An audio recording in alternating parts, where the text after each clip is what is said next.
Hello students, my name is Eba Akhtar. I am your chemistry faculty. और जैसा कि आप जानते हैं कि हम मेटल नॉन मेटल के 3 लेक्चर्स कंप्लीट कर चुके हैं। ओके स्टूडेंट्स, तो उसमें हमने क्या क्या पढ़ लिया? हमने मेटल्स और नॉन मेटल्स की फिजिकल प्रॉपर्टीज के बारे में पढ़ लिया, साथ ही हमने पढ़ लिया केमिकल प्रॉपर्टीज क्या होती हैं। ओके, तो आज का लेक्चर है हमारा लेक्चर नंबर 4, जिसमें मैं आपको मेटलर्जी सिखाऊंगी कि मेटलर्जी क्या होती है, मेटल्स की अकरेंस कैसे होती है, वो हम सीखेंगे। तो चलिए स्टार्ट करते हैं अकरेंस ऑफ मेटल से। Occurrence of metal, all metals are present in the earth crust, यानी कि जितने भी मेटल्स होते हैं वो कहाँ से निकाले जाते हैं? जमीन से निकाले जाते हैं, अर्थ क्रस्ट से निकाले जाते हैं। ठीक है बच्चों, देखिए इन द फ्री स्टेट और कंबाइंड स्टेट, अब या तो वो जो मेटल है वो फ्री स्टेट में होगा या फिर कैसे होगा बच्चों? कंबाइंड स्टेट में होगा। या तो फ्री स्टेट में होगा या फिर कंबाइंड स्टेट में होगा, कंपाउंड की फॉर्म में होगा। ओके, देखिए अकरेंस क्या कहती है मेटल की कि या तो उसकी स्टेट नेटिव होगी, नेटिव का मतलब फ्री स्टेट जिसमें वो कोई कंपाउंड नहीं बना रहा, राइट, या फिर कैसी होगी? कंपाउंड फॉर्म में होगी। तो नेटिव का मतलब क्या है? अनकंबाइंड, जिसमें कोई कंपाउंड नहीं बन रहा है, जैसे कि सिल्वर में नहीं बन रहा है, गोल्ड में नहीं बन रहा है।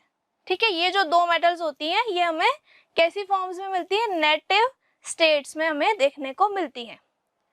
कंबाइंड स्टेट में कंपाउंड्स की फॉर्म में होगा, राइट, यानी कि ये कंबाइंड स्टेट में होगा, यानी कि यहाँ पर कंपाउंड्स बनेंगे किसके? ओर्स के या मेटल्स के, आप कह सकते हैं। अबंडेंस ऑफ मेटल, अबंडेंस का मतलब क्या होता है कि वो जो पर्टिकुलर एलिमेंट है, पर्टिकुलर मेटल है, वो नेचर में कितनी ज्यादा परसेंटेज में पाया गया है। तो सबसे ज्यादा क्या पाया जाता है जमीन में? एल्यूमिनियम मेटल पाया जाता है, फिर आयरन और कैल्शियम।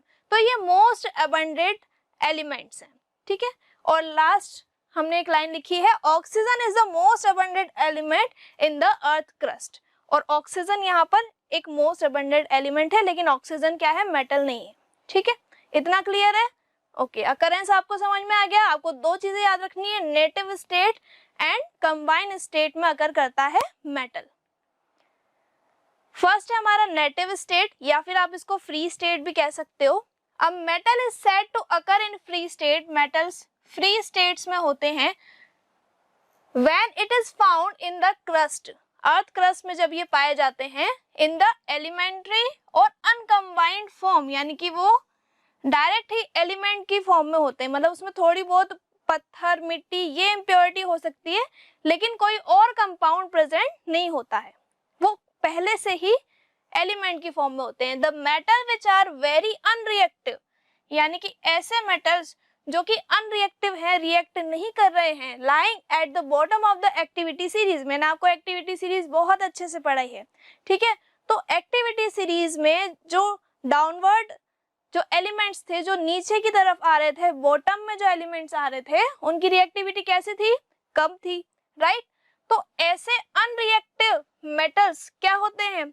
नेटिव स्टेट में पाए जाते हैं। These have no tendency to react with oxygen, ना तो वो ऑक्सीजन के साथ रिएक्ट करते हैं, ना ही वो मॉइस्चर के साथ रिएक्ट करते हैं, और ना ही किसी अदर कंपाउंड के साथ, कार्बन डाइऑक्साइड या एयर के साथ रिएक्ट करते हैं। क्लियर है इतना? ओके, देखिए यहाँ पर एक पॉइंट और है, सिल्वर, कॉपर, गोल्ड, प्लेटिनम। तो इसके लिए हम अलग कलर चूज कर लेते हैं। सिल्वर का मतलब है Ag, ठीक है, कॉपर Cu, गोल्ड Au,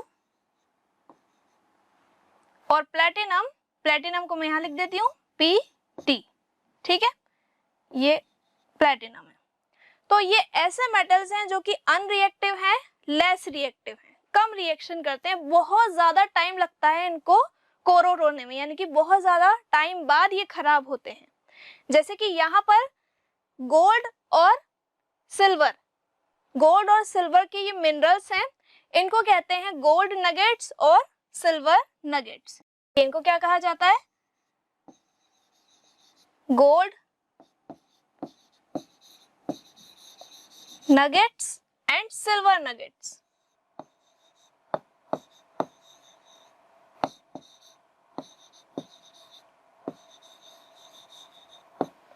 ठीक है, इस जितने भी गोल्ड के नगेट्स होते हैं उनको गोल्ड नगेट्स कहा जाता है और सिल्वर के जो मिनरल्स होते हैं उनको सिल्वर नगेट्स कहा जाता है.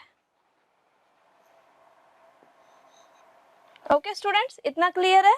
तो यहाँ पे गोल्ड और सिल्वर के जो नगेट्स हैं वो डायरेक्टली कैसी फॉर्म में पाए जा रहे हैं, नेटिव स्टेट में पाए जा रहे हैं. दैट मीन्स डायरेक्टली ही वो मेटल की फॉर्म में है, एलिमेंट्री फॉर्म में है. ओके, अब आ जाते हैं हम कंबाइंड स्टेट पर. तो बच्चों कंबाइंड स्टेट में क्या होता है, जैसे कि आयरन का ओर है तो आयरन के ओर्स कौन कौन से हो सकते हैं, हेमेटाइट हो सकता है, मैग्नेटाइट हो सकता है. हेमेटाइट के लिए फॉर्मूला लिखा है Fe2O3, मैग्नेटाइट के लिए फॉर्मूला है Fe3O4. तो इसी तरीके से और भी आयरन के ओर्स हो सकते हैं, बट मैंने यहाँ पे 2 ही लिखे हैं अभी. ठीक है, तो यानी कि ओवरऑल क्या हो रहा है कि ये कंपाउंड की फॉर्म में है. देख पा रहे हैं आप, यहाँ पे सिंगल Fe नहीं है, ये ऑक्साइड बना रहा है. राइट, यानी कि ये कंपाउंड की फॉर्म में प्रेजेंट है. इसी तरीके से एल्यूमिनियम और बॉक्साइट और कोरेंडम की फॉर्म में प्रेजेंट होता है. और इसी तरीके से कैल्शियम के जो ओर्स होते हैं वो भी कंपाउंड्स की फॉर्म में ही प्रेजेंट होते हैं, जैसे बेराइट. और ये लास्ट में जो है इसको क्या कहते हैं हम, ये हमने पढ़ा था. देखिए ये क्या है, ग्रीन कोटिंग ऑन कॉपर. जब कॉपर पर ग्रीन कोटिंग होती है, जब कोरोड होता है कॉपर, तो इतनी ज्यादा उस पर लेयर जमा हो जाती है कि वो धीरे धीरे किस में कन्वर्ट हो जाता है, ओर में कन्वर्ट हो जाता है. ठीक है, तो यहाँ पर ही कैल्शियम कार्बोनेट और कैल्शियम हाइड्रोक्साइड एक साथ कंबाइन है, तो ये किसका ओर है बच्चों, कैल्शियम का ओर है. क्लियर है. तो इसी तरीके से ये जो मेटल्स हैं ये फ्री स्टेट में नहीं पाए जाते हैं, ये कंपाउंड्स की फॉर्म में पाए जाते हैं, कंबाइंड स्टेट में पाए जाते हैं. ठीक है, आगे बढ़ते हैं. मिनरल्स. अब देखिए मिनरल्स क्या होते हैं, यानी कि अर्थ क्रस्ट से जो भी मेटेलिक सब्सटेंस निकाला जाता है उन सब को हम क्या कहते हैं बच्चों, मिनरल्स कहते हैं. मिनरल्स क्या होते हैं, नेचुरल सब्सटेंस होते हैं, अर्थ से निकाला जा रहा है. राइट, तो नेचुरल सब्सटेंस है. Natural substances in which metal and their compounds occur either in native state or free state. वो आपके नेचुरल सब्सटेंसेस जिनमें या तो वो कंबाइंड स्टेट में पाया जाए या फिर वो नेटिव स्टेट में पाया जाए, तो वो जो नेचुरल सब्सटेंसेस हैं उन्हें आप क्या कहते हैं, मिनरल्स कहते हैं. And minerals are not pure. Minerals pure नहीं होते, उसमें बहुत सारी इम्प्योरिटीज होती हैं. ठीक है, यानी कि हमारा जो मेटल है उस मेटल को छोड़ करके उसके अंदर जितनी भी चीजें हैं उस ओर में या मिनरल में, वो सारी क्या कहलाएंगी, आपकी इम्प्योरिटीज कहलाएंगी. ओवरऑल ये है कि हमने जमीन से जो पत्थर निकाला है जिसमें मेटल प्रेजेंट है, और पत्थर की ही फॉर्म में होता है. राइट, तो बिल्कुल पत्थर जैसा ही लगता है, तो उसमें पत्थर और आप कह सकते हो सैंड और आप कह सकते हो कि अदर एलिमेंट की इम्प्योरिटीज प्रेजेंट होती हैं, तो उसे हम क्या कहते हैं बच्चों, मिनरल्स कहते हैं. सभी को क्लियर है. अब देखिए यहाँ पर मैंने कुछ मिनरल्स के नेम मेंशन किए हैं. बॉक्साइट एल्यूमिनियम का मिनरल है. ठीक है, कोरेंडम भी एल्यूमिनियम का मिनरल है, क्रायोलाइट भी एल्यूमिनियम का मिनरल है, हेमेटाइट, मैग्नेटाइट एंड सिडराइट ये क्या है, ये आयरन के मिनरल्स हैं. ठीक है, तो ये फिक्स नहीं है कि हाँ इसका यही मिनरल है या यही और है. एक एलिमेंट के बहुत सारे मिनरल्स हो सकते हैं क्योंकि वो अलग अलग एलिमेंट के साथ कंबाइन होकर नया कंपाउंड बनाता है. ठीक है, अब देखिए अभी अभी मैंने यही बताया आपको कि मिनरल्स क्या हैं, जो आपने जमीन से नेचुरल सब्सटेंस निकाला है वो मिनरल है. और क्या होता है, और होता है कि जब आप उसको प्रॉफिटेबली कम कॉस्ट में निकाल रहे हो पर्टिकुलर मेटल को, यानी कि आपका जो मेटल है वो कम कॉस्ट में ही निकल जाना चाहिए, उसे आप कहोगे. ठीक है, तो अब देखिए यहाँ पे और तो मिनरल हो सकते हैं लेकिन सारे मिनरल और नहीं हो सकते. आप मैथ्स में बनाते हैं ना वेन डायग्राम, उसी तरीके से आपको याद रखना है कि यहाँ पे ओर्स तो सारे मिनरल हो सकते हैं. ओर्स को तो आप मिनरल कह सकते हो क्योंकि और भी एक नेचुरल सब्सटेंस है, आपने उसको जमीन से निकाला है. लेकिन सारे मिनरल्स को आप ओर्स नहीं कह सकते हो. क्यों नहीं कह सकते हो, क्योंकि जरूरी नहीं है कि उस पर्टिकुलर मिनरल में वो जो पर्टिकुलर मेटल है उसकी परसेंटेज ज्यादा हो और वो कम कॉस्ट में निकल रहा हो। क्लियर है? यानी कि आपको प्रॉफिटेबली मिनरल में से आपको एलिमेंट को, मेटल को अलग करना है, तब आप उसे क्या कहोगे? ओर कहोगे। यानी कि हर ओर को आप मिनरल कह सकते हो, लेकिन सारे मिनरल्स को हम ओर नहीं कह सकते। जैसे कि यहाँ पे दिया हुआ है बॉक्साइट। तो बच्चों बॉक्साइट का फॉर्मूला है यहाँ पे Al2O3.2H2O। क्लियर है? तो हम कह रहे हैं कि जो बॉक्साइट है ये एल्यूमिनियम का ओर है। इसका मतलब इसको जमीन से निकाला गया है, ये नेचुरल सब्सटेंस है, इसलिए आप इसको ओर कह रहे हो। और साथ ही ये प्रॉफिटेबली और कम कॉस्ट में आपको मिल रहा है, इसीलिए आप इसको ओर कह रहे हो। अब देखिए यहाँ पे एल्यूमिनियम के और भी मिनरल्स हैं, लेकिन हम इन दोनों को और नहीं कह रहे हैं। क्यों नहीं कह रहे हैं? क्योंकि वो कम कॉस्ट में, उससे हमें एल्यूमिनियम प्रोवाइड नहीं हो रहा है, इसलिए यहाँ पे बॉक्साइट को हम क्या कह रहे हैं? और कह रहे हैं। क्लियर है इतना? ओके, आगे बढ़ते हैं। अब आ जाते हैं हम ओर्स पे। तो ओर्स मैंने आपको ओवरऑल समझा दिया, एक बार और देख लेते हैं। मिनरल, ओर्स क्या होते हैं? मिनरल्स ही होते हैं। Minerals from which the metal can be eventually profitably and economically, यानी कि हर उसकी कॉस्ट भी कम होनी चाहिए, उसको जमीन से निकालने में भी इजी मेथड्स लगने चाहिए, और एल्यूमिनियम या जो भी आपका एलिमेंट है उसकी परसेंटेज भी उस पर्टिकुलर मिनरल में ज्यादा होनी चाहिए। यानी कि ओवरऑल हर तरफ से हमें प्रॉफिट होना चाहिए, हमारे फेवर में होना चाहिए, राइट? तब आप उस मिनरल को क्या कह सकते हो? तब आप उस मिनरल को ओर कह सकते हो। इतना क्लियर है? अब देखते हैं types of ores. Ores different types के होते हैं, जैसे सल्फाइड ओर्स या फिर ऑक्साइड के ओर्स। डिफरेंट कंपाउंड्स बनते हैं, इसलिए हम ओर्स के टाइप्स बोल सकते हैं। The most common ore of metals are, या तो ऑक्साइड, मैंने भी आपको ये बताया, या तो ऑक्साइड ओर होंगे, या फिर सल्फाइड ओर होंगे, या फिर कार्बोनेट ओर्स होंगे। इतना क्लियर है? सल्फेट ओर्स भी हो सकते हैं, हैलाइड ओर्स भी हो सकते हैं। डिपेंड करता है कि पर्टिकुलर एलिमेंट ने या मेटल ने कंपाउंड किसके साथ बनाया है, कौन से मेटल के साथ या कौन से एलिमेंट के साथ बनाया है। In general very less reactive metals, जो कम रिएक्टिव मेटल्स होते हैं वो फ्री स्टेट में पाए जाते हैं। इतना तो मैंने आपको पहले ही बता दिया, अब तो सबको याद हो गया होगा। ठीक है, metals which are only slightly reactive, यानी कि जो कम रिएक्टिव हैं उनके बेटा सल्फाइड ओर्स बनते हैं। जो थोड़े कम रिएक्टिव हैं, जैसे कि यहाँ पे कॉपर और लेड, ये थोड़े कम रिएक्टिव हैं, तो उनके क्या बनते हैं? सल्फाइड ओर्स बनते हैं। रिएक्टिव मेटल्स के क्या बनते हैं? ऑक्साइड ओर्स बनते हैं, जैसे मैग्नीज, एल्यूमिनियम के क्या बनते हैं? ऑक्साइड ओर्स बनते हैं।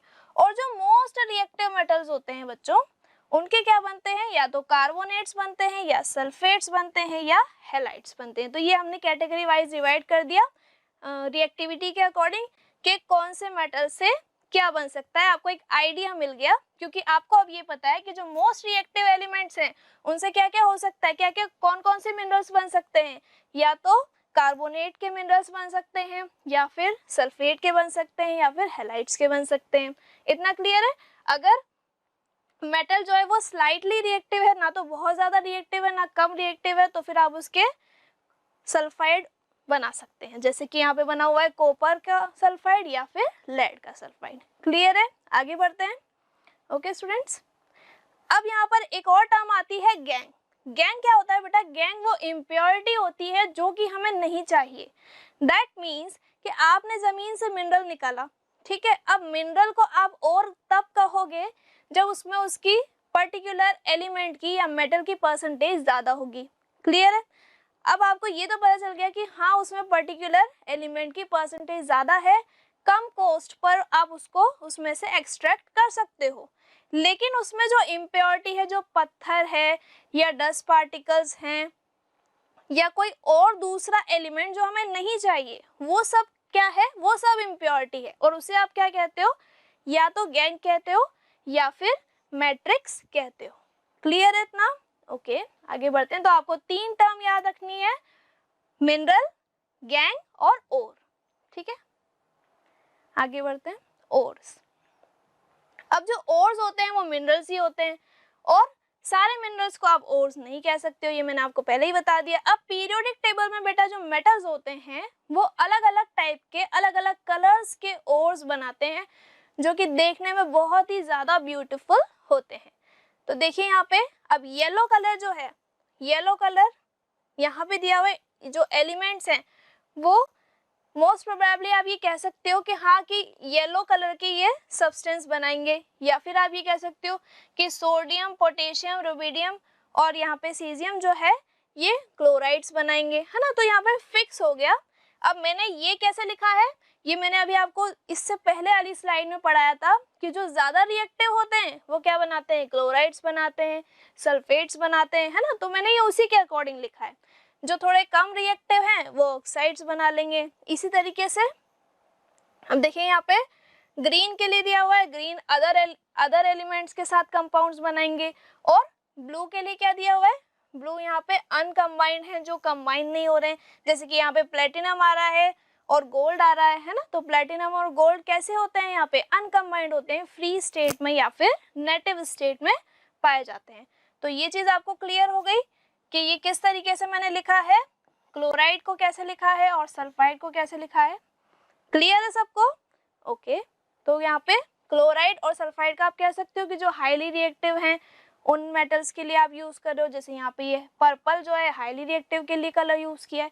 तो ये जो मेटल्स हैं ये डिफरेंट डिफरेंट कलर्स में डिफरेंट डिफरेंट नए नए टाइप के मिनरल्स आपको शो करेंगे, देखने को मिलेंगे। चलिए स्टार्ट करते हैं। तो यहाँ पर ऑक्साइड ओर्स सबसे पहले देख लेते हैं कि ऑक्साइड के ओर्स कैसे होते हैं। तो यहाँ पर सबसे पहला है बॉक्साइट। बॉक्साइट एल्यूमिनियम का ओर है, ये मैंने अभी आपको बताया था। कोरेंडम भी एल्यूमिनियम का ही ओर है। हेमेटाइट, मैग्नेटाइट और रूटाइल, यहाँ पे ये रूटाइल भी आपको याद रखना है, TiO2 और क्यूप्राइट। अब आप सोच रहे होंगे कि मैम यहाँ पे आपने इतने सारे नेम्स हमें ओर्स के क्यों बताएं। तो बेटा मैं ये चाहती हूँ कि आपका फाउंडेशन, आपका बेस बिल्कुल क्लियर रहे और आपको 12th क्लास में बिल्कुल भी प्रॉब्लम ना आए, क्योंकि 12th क्लास में यही सारी चीज़ें आपके आने वाली हैं। तो मैं चाहती हूँ कि आप थोड़ा सा नेम्स को भी इसमें याद करें, ठीक है। तो देखिए यहाँ पे ये सारे जो हैं ये सारे मेटल्स क्या बना रहे हैं, ऑक्साइड ओर्स बना रहे हैं। और इनमें से ही एक है हमारा क्यूप्राइट, और क्यूप्राइट का बहुत ही प्यारा कलर होता है। जनरली ये जो मिनरल्स होते हैं या ओर्स होते हैं इनका यूज हम ज्वेलरीज में करते हैं, स्टोन या आप कह सकते हो कि क्रिस्टल जो लगाया जाता है वो इन्हीं ओर्स का लगाया जाता है। तो ये क्यूप्राइट बहुत ही ब्यूटीफुल रेडिश पिंक कलर का होता है, डार्क पिंक। उसके बाद एक और है यहाँ पे जिंक ऑक्साइड का, ठीक है। तो इस तरीके से आपको ये ऑक्साइड्स नेम और उसके फॉर्मूलाज याद करने हैं। आगे बढ़ते हैं, देखते हैं नेक्स्ट क्या है। नेक्स्ट है आपका सल्फाइड ओर्स। सल्फाइड ओर्स में लेड ऑक्साइड और मरकरी ऑक्साइड यहाँ पे दिया हुआ है। तो मरकरी ऑक्साइड को कहा जाता है सिनाबार, और सिनाबार के बारे में हम आगे भी पढ़ेंगे, जो हमारा नेक्स्ट लेक्चर होगा उसमें मैं आपको पढ़ाऊंगी, ठीक है। तो सिनाबार यहाँ पे कुछ रेडिश सा होता है, क्लियर है। यहाँ पर HgS यानी कि मरकरी सल्फाइड की वजह से ये कुछ इस तरीके का दिखाई देता है, कुछ ब्राइट पार्ट होता है इसमें और कुछ रेडिश सा पार्ट होता है। तो इसे आप क्या कहेंगे, सिनाबार कहेंगे। ओके तो ये क्या है, सल्फाइड ओर है। इसी तरीके से अर्जेंटाइट, जिंक ब्लेंड और कॉपर पायराइट और कॉपर पायराइट का फॉर्मूला देखिए यहाँ पे CuFeS2, यानी कि कॉपर ने आयरन और सल्फर के साथ रिएक्ट करके सल्फाइड ओर बना दिया, ठीक है। अब इसी तरीके से डिफरेंट मेटल्स जो हैं वो डिफरेंट एलिमेंट्स के साथ अलग अलग टाइप के कंपाउंड्स बनाते हैं और उनके इसी तरीके से नाम रखे गए हैं। जैसे कि यहाँ पे आयरन पायराइट है FeS2, ओके। इस तरीके से आपको याद रखना है। तो ये आपके सारे सल्फाइड ओर्स थे। नेक्स्ट और देखते हैं कौन सा है। नेक्स्ट है आपका कार्बोनेट ओर। अब कार्बोनेट ओर तो आप जानते हैं कि लास्ट में क्या आने वाला है, CO3 आने वाला है ना, इतना तो आपको पता है। देखिए सिडराइट, सिडराइट में होता है आयरन कार्बोनेट FeCO3। ऐसी तरीके से कैलामाइन में है जिंक कार्बोनेट। लाइमस्टोन तो आप जानते हैं कैल्शियम कार्बोनेट जो मार्बल में होता है, ठीक है। डोलोमाइट, डोलोमाइट क्या होता है, कैल्शियम कार्बोनेट और साथ में इसमें क्या होता है, मैग्नीशियम कार्बोनेट भी प्रेजेंट होता है। और ये मैलेसाइट जो है ये कैल्शियम कार्बोनेट और कैल्शियम हाइड्रोक्साइड से मिलके बनता है। और ये कब बनता है, जब कॉपर में कोरोजन होता है।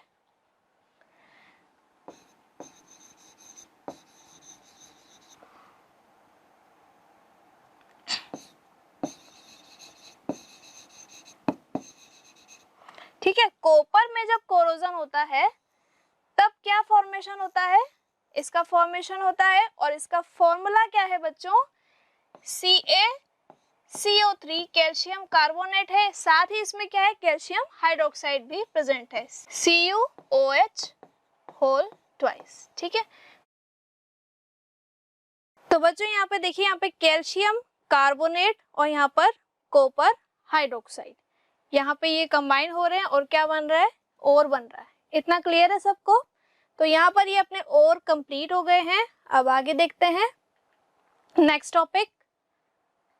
नेक्स्ट टॉपिक है मेटलर्जी। मेटलर्जी क्या होती है, the process of extracting metals, metal को एक्सट्रैक्ट करने का प्रोसेस है फ्रॉम देयर ओर, उसके ओर से, देन रिफाइनिंग और फिर उसको साफ किया जाता है, उसी को क्या कहते हैं, मेटलर्जी कहा जाता है।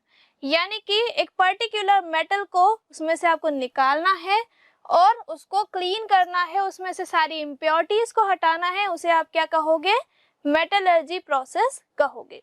The ore generally contain unwanted impurities, यानी कि जो अनवांटेड इम्प्योरिटीज हैं, जो हमें नहीं चाहिए हमारे ओर में, जो मेटल है उसके अलावा, वो सारी क्या है, गैंग कहलाती हैं।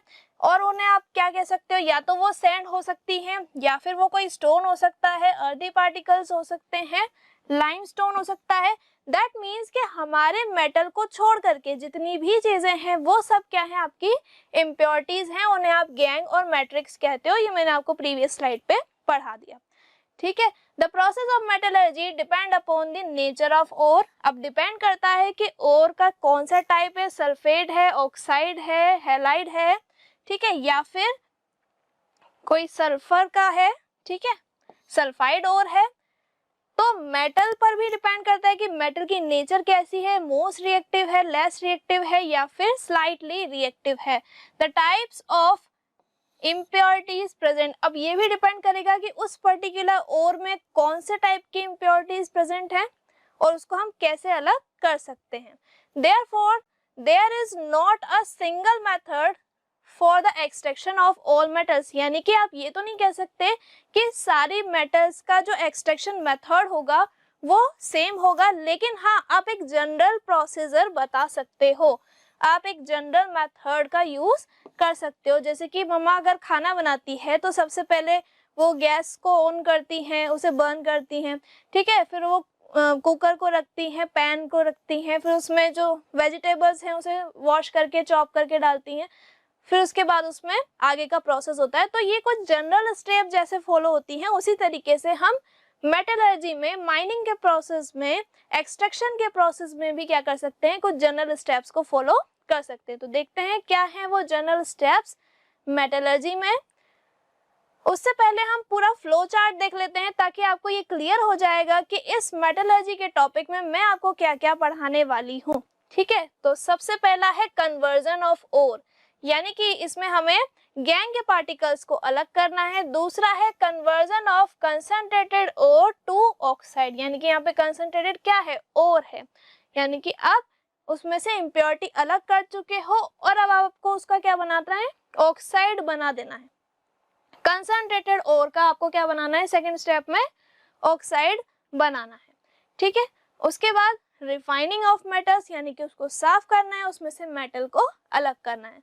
तो जो हमारा फर्स्ट स्टेप है जिसमें से हमें इम्प्योरिटी हटानी है, तो आप फिजिकल मेथड से भी हटा सकते हो, फिजिकल मेथड में 3 और मेथड्स होते हैं, मैग्नेटिक सेपरेशन, हाइड्रोलिक वॉशिंग और फ्रोथ फ्लोटेशन। ये आज हम पढ़ेंगे इसी लेक्चर में।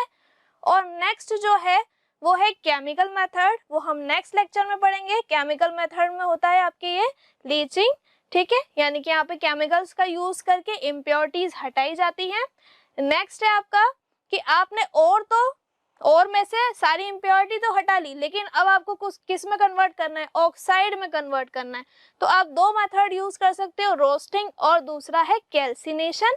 अब कैल्सिनेशन में रोस्टिंग और कैल्सिनेशन करने के बाद यानी कि ऑक्साइड बनाने के बाद आपको उसका रिडक्शन करना होता है, मेटल ऑक्साइड का, उसको रिड्यूस करना होता है। उसके बाद नेक्स्ट आपका स्टेप है कि उसको रिफाइन करना है। ओके, रिफाइन करने के बाद यानी कि यहाँ पे आप क्या बना लोगे, आप क्रूड मेटल निकाल लोगे।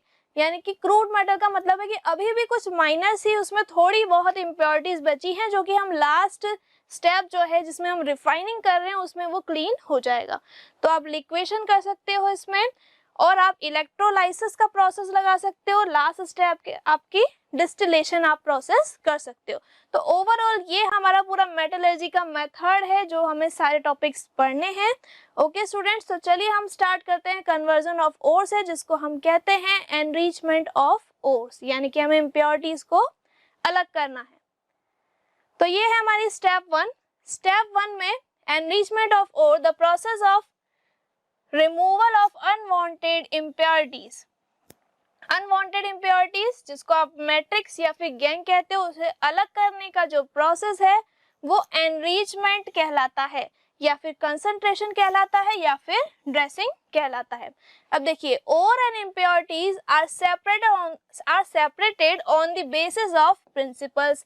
डिफरेंट प्रिंसिपल्स के बेसिस पे उन इम्प्योरिटीज को अलग किया जाता है। देखिए, फर्स्ट है फिजिकल प्रॉपर्टी और सेकंड है आपका केमिकल प्रॉपर्टी। तो देखिए, फिजिकल प्रॉपर्टी के बेस पर डिफरेंस इन डेंसिटी ऑफ, जो आपने मिनरल लिया है तो उस मिनरल के अंदर जो मेटल है उसकी डेंसिटी में अगर डिफरेंस होगा तो आप उसको फिजिकल मेथड से कर सकते हो। कहने का मतलब ये है कि आपने जो ओर लिया है उसमें 2 चीजें होंगी, एक तो आपका होगा मेटल और दूसरा क्या होगा आपका, दूसरी इम्प्योरिटी होगी। तो इम्प्योरिटी और मेटल में अगर डेंसिटी में कोई डिफरेंस आ रहा है तो इसका मतलब आप कौन सा यूज करोगे, फिजिकल मेथड का यूज करोगे। ठीक है, कौन सा यूज करोगे, फिजिकल मेथड का यूज करोगे। सेकंड, उसकी वेटिंग प्रॉपर्टीज में डिफरेंस हो सकता है, किसमें, ओर में और आपकी जो इम्प्योरिटीज है उसमें। ठीक है, मैग्नेटिक प्रॉपर्टीज में डिफरेंस हो सकता है, या फिर आप कह सकते हो कि रिएक्टिविटी में डिफरेंस भी हो सकता है, क्योंकि हम ये नहीं कह सकते कि सिर्फ पत्थर या मिट्टी ही हमारी इम्प्योरिटी होगी।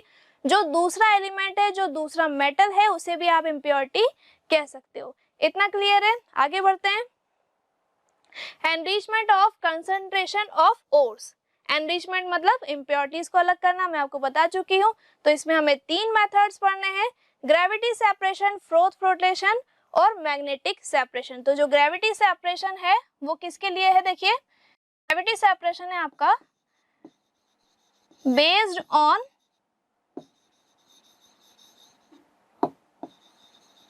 Difference in densities. ठीक है, डेंसिटी में डिफरेंस होगा तो हम क्या पढ़ेंगे, उसके लिए ग्रेविटी सेपरेशन का यूज करेंगे। अगर वेटिंग प्रॉपर्टी में डिफरेंस होगा,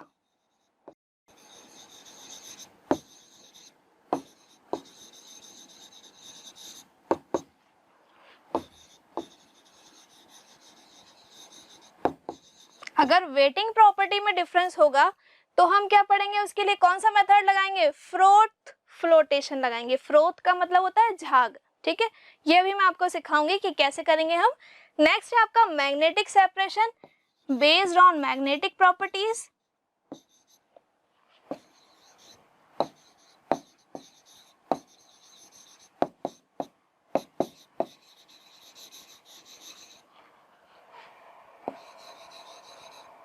ठीक है बच्चों, तो ये 3 मेथड आज मैं आपको एक्सप्लेन करने वाली हूँ। तो चलिए फर्स्ट मेथड से स्टार्ट करते हैं कि ग्रेविटी सेपरेशन क्या होता है। चलिए स्टार्ट करते हैं। फर्स्ट है हमारा ग्रेविटी सेपरेशन, जिसको हाइड्रोलिक वॉशिंग भी कहते हैं। तो इसमें क्या होता है बच्चों कि जो आपका मेटल है और जो इम्प्योरिटीज हैं उनमें डेंसिटीज में डिफरेंस होता है। दैट मीन्स इम्प्योरिटी अगर लेस डेंसर है एज कंपेयर टू आपका मेटल या और, तो फिर क्या होगा, तो फिर कौन सा मेथड हम यूज करेंगे, फिजिकल मेथड का यूज करेंगे, जो कि है आपका हाइड्रोलिक वॉशिंग। ठीक है, इन दिस प्रोसेस क्रश्ड और वॉश्ड बाय वाटर, यानी कि क्रश्ड ओर को मतलब पहले ओर लिया जाता है, ओर को क्रश किया जाता है, उसे पीसा जाता है और फिर उसको वाटर से वॉश किया जाता है। तो जितने भी डेंसर पार्टिकल्स हैं वो सब सेटल डाउन हो जाएंगे और जितने भी लाइटर पार्टिकल्स हैं लाइक गैंग, वो सब क्या हो जाएंगे, वॉश अवे हो जाएंगे, धुलकर बाहर आ जाएंगे। देखते हैं ये प्रोसेस क्या है, डेंसिटी पर बेस्ड है, इतना तो मैंने आपको पहले ही बता दिया। ठीक है, इसमें जो और पार्टिकल्स हैं और जो गैंग पार्टिकल्स हैं उनकी डेंसिटीज में डिफरेंस है।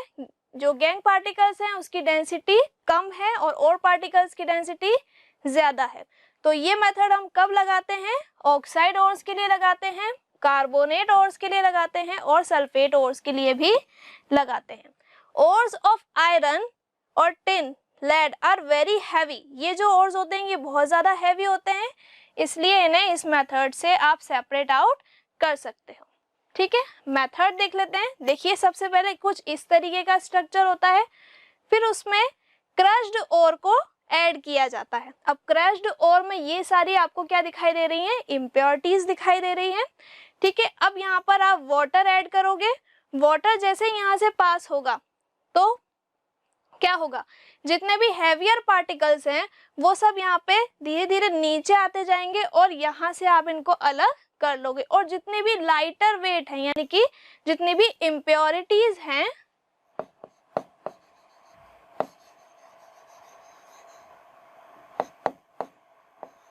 ठीक है, तो जो इम्प्योरिटीज हैं बच्चों वो आप अलग कर लोगे, यानी कि वो ऊपर तैरने लग जाएंगी, तो अब वो क्या होगा, यहाँ से बहकर बाहर आ जाएंगी। इतना क्लियर है, सबको समझ आ गया। और यहाँ पे सारा पार्टिकल्स क्या हो जाएंगे, यहाँ पे सारे पार्टिकल्स कंसंट्रेट हो जाएंगे, सस्पेंशन रहेगा पहले और का, क्योंकि जब वो डिसॉल्व होगा तब तो सस्पेंशन रहेगा, लेकिन थोड़े टाइम बाद क्या होगा, वो सेटल डाउन हो जाएंगे और कंसंट्रेटेड हो जाएंगे। तो कंसंट्रेट होने के बाद इस वाले पार्ट से हम इसको अलग कर लेंगे, नीचे से यहाँ पे बाहर इसको निकाल लेंगे। ठीक है, क्लियर है इतना, कंसंट्रेटेड और आपको समझ में आ गया, क्लियर है। इस तरीके से फर्स्ट मेथड हम पढ़ चुके हैं। अब नेक्स्ट मेथड पर आते हैं। नेक्स्ट है आपका फ्रोथ फ्लोटेशन। फ्रोथ फ्लोटेशन में क्या हो रहा है बच्चों, ये ऐसा प्रोसेस है जिसमें हाइड्रोफोबिक और हाइड्रोफिलिक दो टर्म्स यूज होती हैं। तो यहाँ पे जो ओर्स के पार्टिकल्स हैं उनको वाटर के पार्टिकल्स से दूर भागना है, यानी कि वाटर के पार्टिकल में वो डिसॉल्व नहीं हो रहे हैं। तो ओर के जो पार्टिकल्स हैं अगर वो वाटर में डिसॉल्व नहीं हो रहे हैं तो वो है हाइड्रोफोबिक, और जो गैंग पार्टिकल्स हैं, जो इम्प्योरिटी है वो डिसॉल्व हो रही है वाटर में, तो उसे आप क्या कहेंगे, हाइड्रोफिलिक। हाइड्रोफिलिक जो डिसॉल्व हो जाए, हाइड्रोफोबिक जो डिसॉल्व ना हो। ठीक है, तो यहाँ पर वेटिंग प्रॉपर्टीज आपको देखने को मिल रही है, यानी कि वेटिंग प्रॉपर्टीज में डिफरेंस है। ठीक है, तो पार्टिकल्स की यहाँ पे वेटिंग प्रॉपर्टीज में डिफरेंट आ रहा है। अब देखिए ये पूरा आपका सेटअप है, इसमें क्या करना है, आपको मिक्सचर लेना है पाइन ऑयल का और वाटर का। ठीक है, तो ये हमने मिक्सचर लिया है पाइन ऑयल और वाटर। अब यहाँ पे क्या होगा, आप सल्फाइड ओर्स को ऐड करोगे। यहाँ पे कौन से ओर्स हैं, आपके सारे सल्फाइड ओर्स हैं। यहाँ पे मोटर लगी हुई है और यहाँ पर क्या हो रहा है, इसके थ्रू एयर सप्लाई हो रही है। ठीक है, यहाँ पे ये जो दिख रहा है आपको, इसके थ्रू हम एयर सप्लाई कर रहे हैं और इसमें से एयर बबल्स भी निकल रहे हैं, जिसकी वजह से तेजी से इसमें रोटेशन होने की वजह से ये बहुत ज्यादा फ्रोथ का फॉर्मेशन कर रहा है, यानी कि झाग बना रहा है। अब यहाँ पे बहुत तेजी से झाग बन रहा है, तो जितने भी आपके सल्फाइड ओर्स हैं वो आप इस मेथड से अलग कर सकते हो, जैसे कि कॉपर सल्फाइड है या फिर किसी और मेटल का सल्फाइड है, लेड सल्फाइड, तो आप सल्फाइड ओर्स को इसमें से अलग कर सकते हो। ठीक है, अब देखिए यहाँ पे क्या हो रहा है, जिंक सल्फाइड आप ले सकते हो। तो जितने भी सल्फाइड ओर्स हैं वो आप इससे अलग कर सकते हो। यहाँ पर ये कंटिन्यू रोटेट होगा और जितनी भी इम्प्योरिटीज हैं वो सब यहाँ पे कलेक्ट होती जाएंगी। ठीक है, तो यहाँ पे नीचे क्या कलेक्ट हो जाएंगी, सारी इम्प्योरिटीज। मैं यहाँ लिख देती हूँ,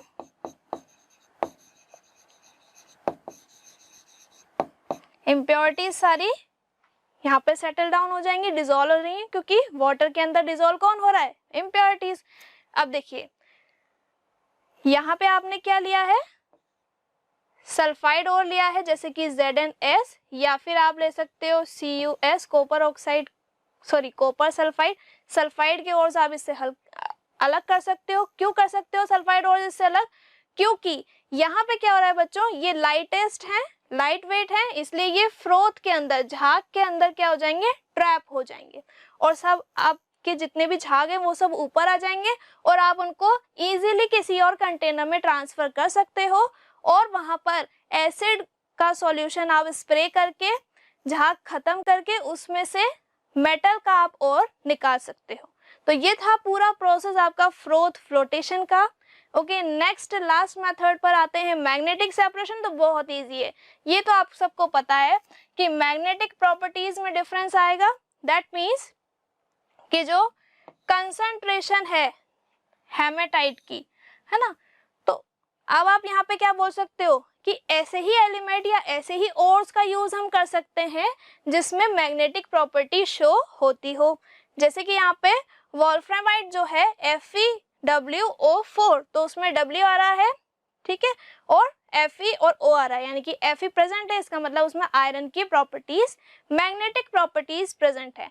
और यहाँ पे इम्प्योरिटी कौन सी है, ये इम्प्योरिटी है SnO2। SnO2 क्या है आपका, टिन ऑक्साइड, ठीक है, जिसको आप बोलते हो कैसेटराइट, ठीक है, क्या बोलते हैं बच्चों, इसको कैसेटराइट बोलते हैं। तो ये इम्प्योरिटी इसके अंदर प्रेजेंट है, और हमें इसको अलग करना है by the help of magnetic separation. ये बहुत ही इजी प्रोसेस है। जैसे आपने आटे की चक्की देखी है तो उसमें इस तरीके से ये रोटेट होता है, उसी तरीके से यहाँ पे भी सेम प्रोसेस हो रहा है। यहाँ पे ये जो व्हील्स हैं ये रोटेट हो रहे हैं और ये पट्टा आगे बढ़ रहा है। यहाँ पे फीडर है, फीडर में से हम पार्टिकल्स को गिरा रहे हैं, यानी कि और पार्टिकल्स को हम गिरा रहे हैं, ठीक है, इतना क्लियर है।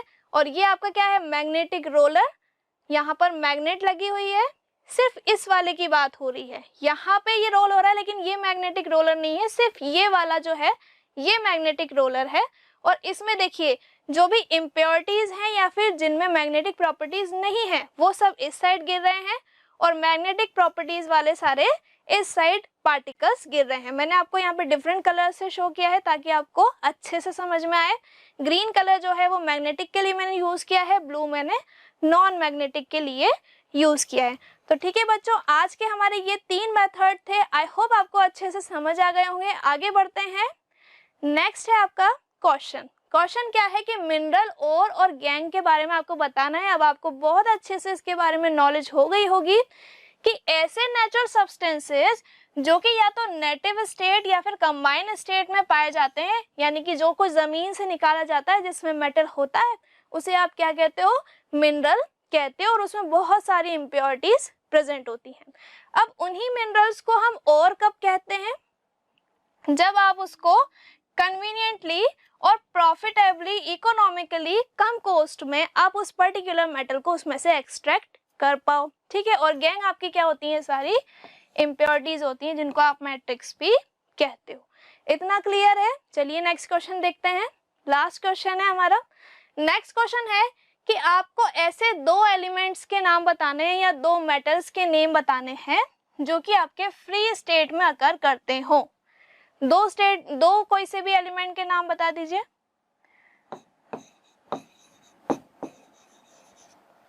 मेटल्स के नेम बताने हैं आपको, metals which are present in free state। तो कौन कौन से मेटल हैं जो फ्री स्टेट में पाए जाते हैं? तो फर्स्ट है आपका गोल्ड, जिसको आप Au कहते हो। सेकंड है आपका प्लेटिनम, ठीक है, जिसको आप क्या कहते हो, Pt। Pt इसका सिंबल होता है, और आप सिल्वर भी लिख सकते हो। सिल्वर, जिसको आप क्या कहते हो, Ag कहते हो। ये मैंने लिख दिया एक्स्ट्रा, ये आपका मैंने एक्स्ट्रा एलिमेंट बता दिया है, ठीक है। दो आपको एलिमेंट्स के नेम लिखने थे, गोल्ड और प्लेटिनम आप लिख सकते हो, क्योंकि गोल्ड और प्लेटिनम कैसे होते हैं, फ्री स्टेट में एग्जिस्ट करते हैं। तो आई होप कि आपको तीनों मेथड अच्छे से समझ में आए होंगे और मेटलर्जी, मिनरल्स और ओर्स का मतलब अच्छे से समझ आया होगा। आई होप आपने प्रॉपर नोट्स बनाए हैं। ओके स्टूडेंट्स, आज का लेक्चर यहीं खत्म होता है, मिलते हैं नेक्स्ट वीडियो में। अगर आपको वीडियो अच्छा लगे तो मोशन फाउंडेशन चैनल को सब्सक्राइब कीजिए, बेल आइकन को प्रेस कीजिए और वीडियो को लाइक और शेयर करना बिल्कुल भी मत भूलिए। Thank you.